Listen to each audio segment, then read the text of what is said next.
Hey, Bob here. Welcome back to the show, episode 372. Today, we're going to be talking about transformation posts, before and afters. This is a really popular type of content that we see a lot of in our community, in our profession, especially those of you that are selling products that might be related to weight loss, health and wellness, skincare.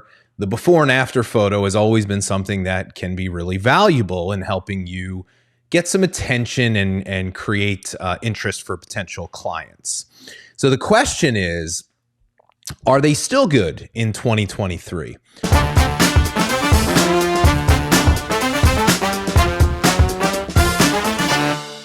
You know, we've spent a lot of time on this podcast, especially talking about how much social media has changed, how people are looking for different things. And I still see tons of people doing transformation posts. So are they good? We're going to dig into this today. And I think I'm going to give you my perspective, but I'm also going to give you some advice on how, if you are doing this type of content, how you need to do it a little differently and how you can make some improvements in your strategy. So transformation posts are still a good thing to do. But I think we need to have the right expectations around them. So let's take a very common example we see in our community quite a bit. We have a lot of you that sell weight loss products. And so when I think of a transformation post, I think of it in two different ways. I think of you sharing a transformation, a before and after, about yourself, sharing your own personal story and your own personal transformation.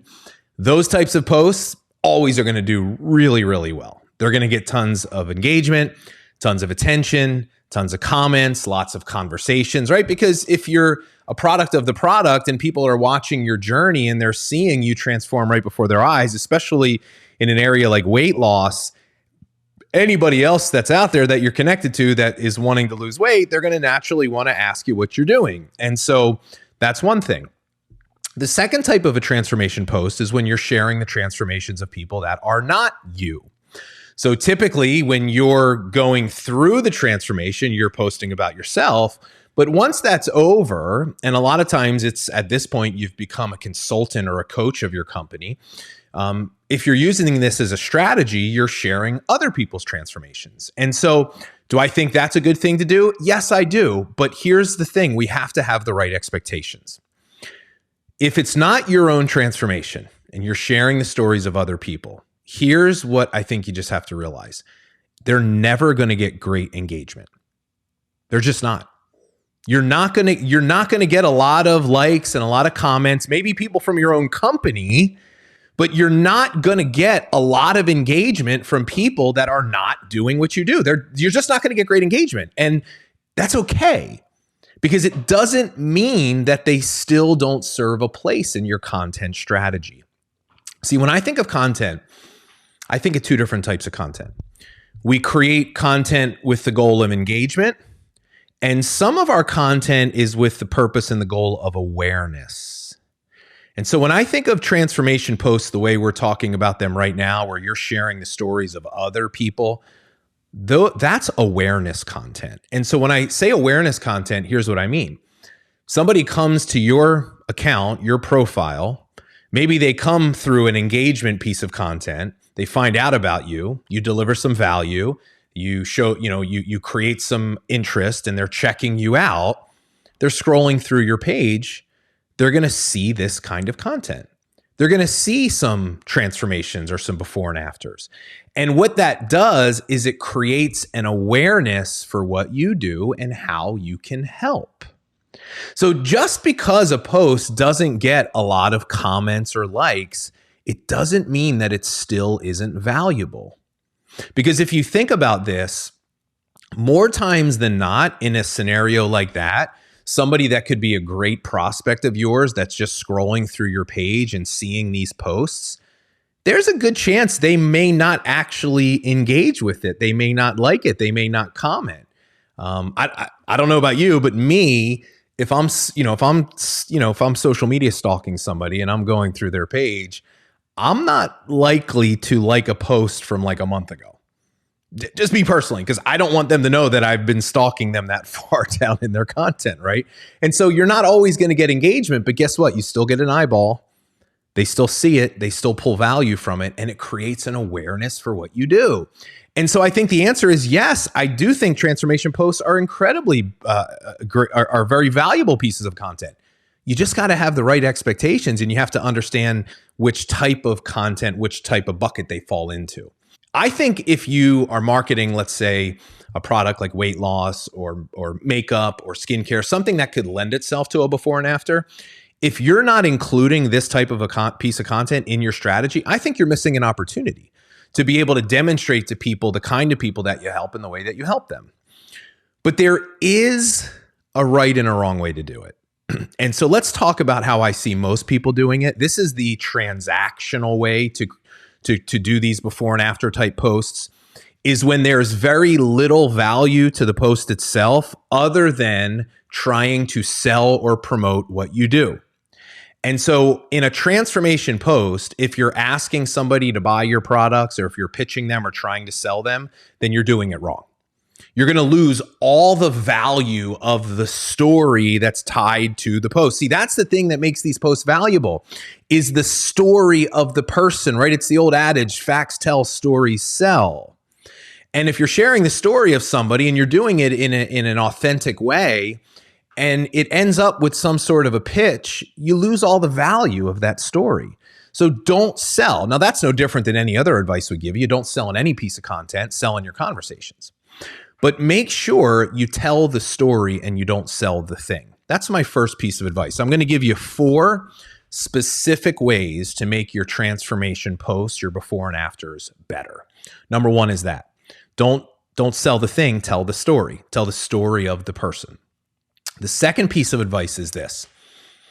Always lead with the problem. So what I'll see a lot, and I'll just kind of think of an example off the top of my head, is you're sharing a transformation post of somebody you don't know, and you feel the need in the first couple of lines of copy to tell your audience member who that person is, which is really irrelevant to them, quite frankly. Because number 1, you don't know them and they don't know them. So all the details of who they are really don't matter. You want to know what does matter? What they were struggling with. Transformational content is based on problem solving. We connect with people around problems. I've said this before. There are 2 different types of people that are going to see your content. There are followers, and there's your ideal person.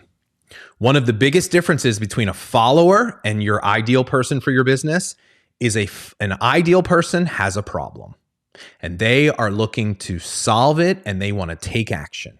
A follower is just looking to watch. They want to be entertained. They're not going to be motivated to take the next step of wanting to start a conversation with you.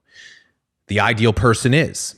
But what makes them an ideal person is a problem. So you must lead with the problem. And so what that might look like, instead of saying, hey, this is Susie, she's 40 years old and she has 3 kids and blah, blah, it doesn't matter. Who cares? Nobody cares. Trust me. Here's what they do care about. Here's Susie. The biggest challenge that she has always struggled with when it comes to losing weight is accountability. It's always been starting and stopping for her. She's never been able to solve this issue. Lead with the problem. This is Jim. Jim's issue has always been his diet. He's never had the time to prepare his meals, or he's never quite known exactly what to eat. Lead with the problem. Here's Margaret. Margaret is a busy stay-at-home mother, and her biggest problem is that she could never make time for herself. Lead with the problem. The very beginning.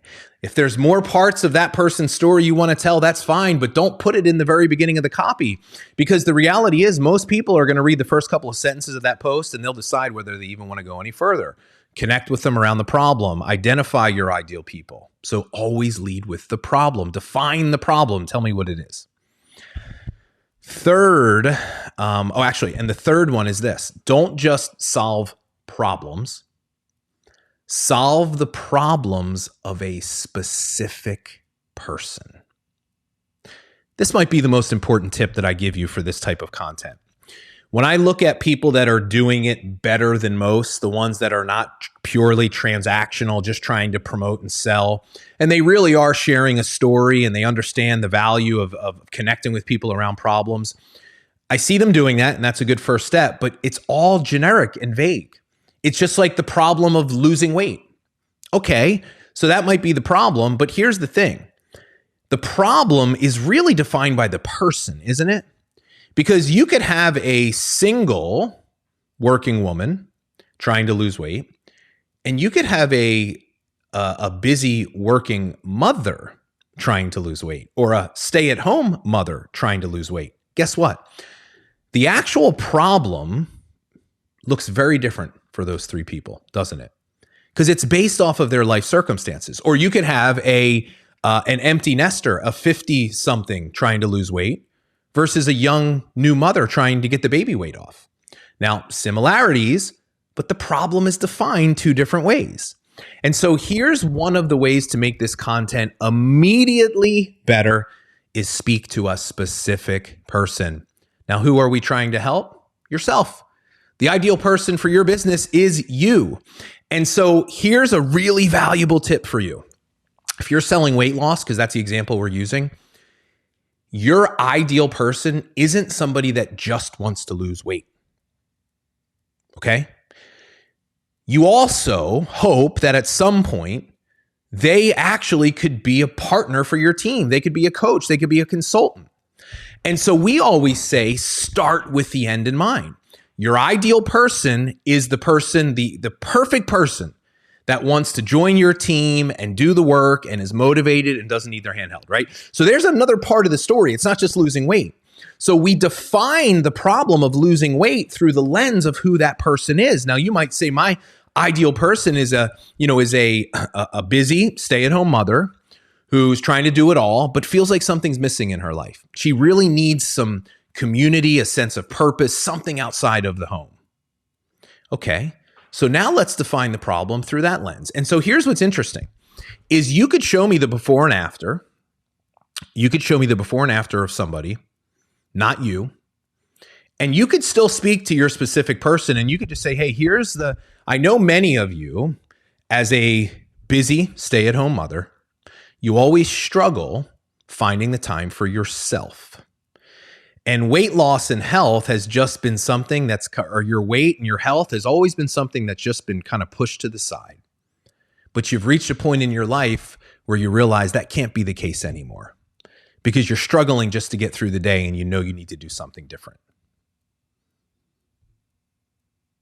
Now, I bet I got the attention of some of you, didn't I? And you want to know why I did?